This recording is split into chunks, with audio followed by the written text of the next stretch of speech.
होगे।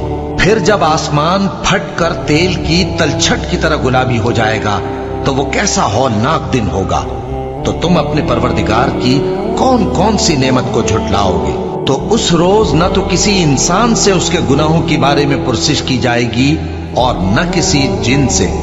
तो तुम अपने परवरदिगार की कौन कौन सी नेमत को झुटलाओगे। गुनाहगार अपने चेहरे ही से पहचान लिए जाएंगे तो पेशानी के बालों और पांव से पकड़ लिए जाएंगे। तो तुम अपने परवरदिगार की कौन कौन सी नेमत को झुटलाओगे। यही वो जहन्नम है जिसे गुनाहगार लोग झुटलाते थे। वो दोजख और खौलते हुए गर्म पानी के दरमियान घूमते फिरेंगे। तो तुम अपने परवरदिगार की कौन कौन सी नेमत को झुटलाओगे। और जो शख्स अपने परवरदिगार के सामने खड़े होने से डरा उसके लिए 2 बाग हैं। तो तुम अपने परवरदिगार की कौन कौन सी नेमत को झुटलाओगे। उन दोनों में